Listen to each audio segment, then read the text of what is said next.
Miss Nelson is Missing by James Marshall and Harry Allard. The kids in room 207 were misbehaving again.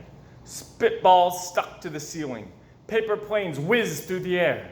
They were the worst behaved class in the whole school.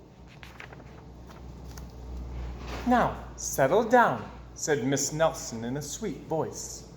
But the class would not settle down. They whispered and giggled.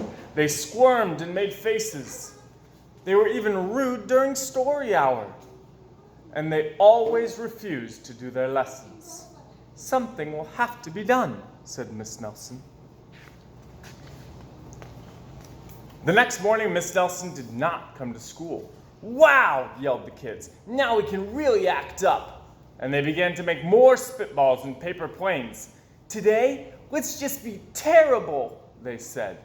"Not so fast," hissed an unpleasant voice. A woman in an ugly black dress stood before them.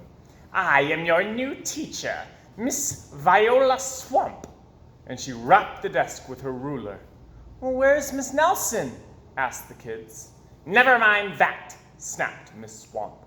"Open those arithmetic books." Miss Nelson's kids did as they were told. They could see that Miss Swamp was a real witch. She meant business. Right away, she put them to work, and she loaded them down with homework.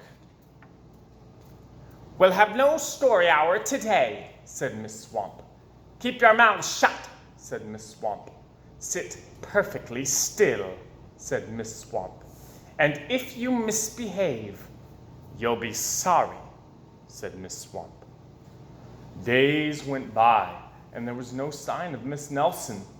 The kids missed Miss Nelson. "Well, maybe we should try to find her," they said. Some of them went to the police. Detective McSmog was assigned to the case. He listened to their story. He scratched his chin. He said. I think Miss Nelson is missing." Detective McSmog would not be very much help. Other kids went to Miss Nelson's house. The shades were tightly drawn, and no one answered the door. In fact, the only person they did see was the wicked Miss Viola Swamp coming up the street. "If she sees us, she'll give us more homework." They got away just in time. "Maybe something terrible happened to Miss Nelson." "Or maybe she got gobbled up by a shark," said one of the kids. But that didn't seem very likely. "Well, maybe Miss Nelson went to Mars," said another kid. But that didn't seem very likely either. "I know," exclaimed one know-it-all. "Maybe Miss Nelson's car was carried off by a swarm of angry butterflies." But that was the least likely of all. The kids in room 207 became very discouraged. It seemed that Miss Nelson was never coming back, and they would be stuck with Miss Viola Swamp forever. They heard footsteps in the hall. "Here comes the witch," they whispered. "Hello, children," someone said in a sweet voice. It was Miss Nelson. "Did you miss me?" she asked. "Well, we certainly did," cried all the kids. "Where were you?"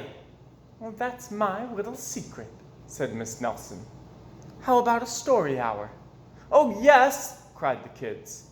Miss Nelson noticed that during story hour, no one was rude or silly. "What brought about this lovely change?" she asked.